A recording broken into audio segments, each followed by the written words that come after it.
बार मैं बताने वाली हूँ कि कौन कौन सी बेस्ट फिजियोथेरेपी एक्सरसाइज मैनेजमेंट है जिसको आप करके घर पे ही जो लंग्स की जो कंजेशन है और चेस्ट फिजियोथेरेपी मैनेजमेंट है घर पे ही उसको आप किस तरीके से करते हैं। तो हमारे पास जो बच्चा आया है वो लास्ट 1 ईयर से फीवर है इसको, और ये रिकरेंट नहीं है, इंटरमीडिएट है, कभी होता है कभी रुक जाता है। इसके जो प्लूरल जो लंग्स हैं उसमें कंजेशन होने लगी है, सांस लेने में तकलीफ होती है। तो उसके लिए सबसे पहला चीज़ कि हमें स्पायरोमेट्री ब्रीदिंग एक्सरसाइज पेशेंट को ट्रेन करना है।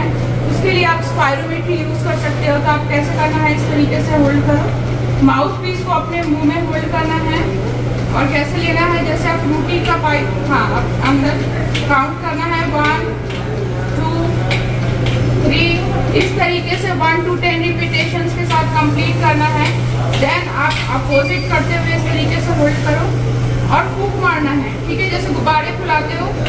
हाँ 1 2 3 4, ये स्पायरोमेट्री इस तरीके से करना है। नेक्स्ट में जो ब्रीदिंग एक्सरसाइज हम बताते हैं वो है कि डीप ब्रीदिंग एक्सरसाइज करना है। नाक से लंबी गहरी सांस लेनी है लो और मुंह से छोड़ो, फिर से नाक से लो। जितना ज्यादा देर आप होल्ड कर सकते हो ब्रीथ को उतनी देर होल्ड करना है एंड देन ब्रीथ आउट करना है। मुंह को गोल बना के सीटी जैसे बजाते हैं वैसे करना है, ठीक है। फिर हमें एक नाक से लेना है और दूसरी नाक से छोड़ना। नाक से लो, पहले सीधा बैठो आप देख रहे होंगे कि इसकी जो प्लूरल इफ्यूजन थी उसको निकालने के लिए यहाँ पर इसकी कट लगी है, जिसके कारण कि ये जो पॉस्चरल है वो भी डिसबैलेंस है। इसका जो इसका लेफ्ट साइड है वो डाउनवर्ड है, ड्रूपिंग शोल्डर है, जिसके कारण कि हमें सबसे पहला चीज की पेशेंट का पॉस्चर मैनेजमेंट के ऊपर काम करना है कि सीधा बैठना है, ठीक है, कंधा दोनों बराबर रखना है और जब एक्सरसाइज करना है। अब एक नाक से लंबी गहरी सांस लो, रोकते हुए फिर दूसरी नाक से छोड़ना है, ठीक है। पहले एक नाक से लेना है, रोकना है, फिर दूसरी नाक से छोड़ना है। ये सेकंड एक्सरसाइज है। थर्ड एक्सरसाइज में क्या करना है, नाक से लंबी गहरी सांस लो, जितनी ज्यादा देर हो सके अपने फेफड़े को फुलाना है, ब्रीथ को होल्ड करना है। इससे क्या होती है कि लंग्स की जो एक्सपेंशन है वो आपकी बढ़ती है और जो जिसके कारण की शॉर्टनेस ऑफ ब्रेथ है वो कम होगी, पेशेंट कंफर्टेबल होगा, ऑक्सीजन का इंटेक ज्यादा कर पाएगा। तो नाक से लंबी गहरी सांस लो, रोक के रखो और मुंह से छोड़ो। हाँ ये समझ में आ गई। ये फर्स्ट एक्सरसाइज था। दूसरे में क्या था, नाक से एक नाक से लेना है, दूसरे नाक से छोड़ना है, और तीसरे में क्या है, खूब देर हवा भरनी है और छाती को फुलाना है, रोक के रखना है और फिर छोड़ना है, ठीक है।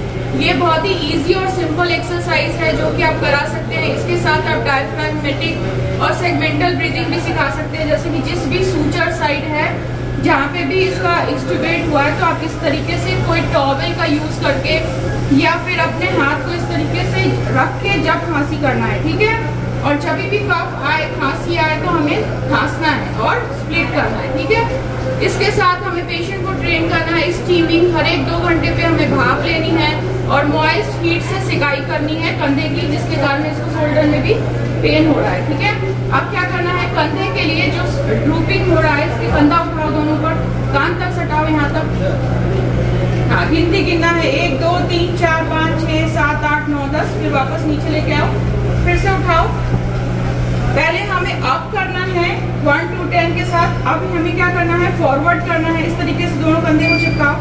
1 2 3 4 5 6 7 8 9 10, फिर वापस पीछे बैक, पूरा स्ट्रेच करो, पूरा ऐसे रोक के रखना है, ठीक है। 10 गिनती के साथ ऐसे भी करना है, फिर वापस लेके आना है, सही है। अभी क्या करना है, अब इस वाले हाथ को ऊपर की तरफ लेके आना है और सांस लंबी गहरी सांस लेनी है, ठीक। सेम इसको भी आपको लेना है, दोनों हाथ ऊपर करते हुए सांस को ऊपर लेना है, रोकना है यहाँ पे। इससे क्या होता है कि जो आपके रिब मसल्स हैं, एक्सटर्नल इंटरकोस्टल मसल और इंटरनल, वो सब स्ट्रेचिंग होती है, पेशेंट कंफर्टेबल फील करता है। इस तरीके से पूरा स्ट्रेच करो और फिर होल्ड करके रखो सांस को और फिर धीरे धीरे सांस छोड़ते हुए बाहर की तरफ लेके आओ। इसके साथ हमें चेस्ट फिजियोथेरेपी करानी है, तो उस तरीके से पीछे होकर बैठो, इस तरीके से बैठो। देन हमें परकशन दे सकते हैं आप, अगर पेशेंट कंफर्टेबल नहीं है तो आप वाइब्रेशन के साथ भी कंप्लीट कर सकते हैं। इस तरीके से जेंटली हमें लोअर टू अपर लूप में इस तरीके से परकशन देना है।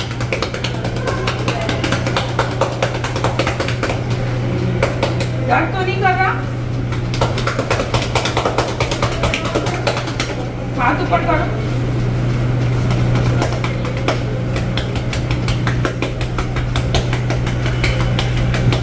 साथ में हमें मैनुअली इस तरीके से वाइब्रेशन देना है।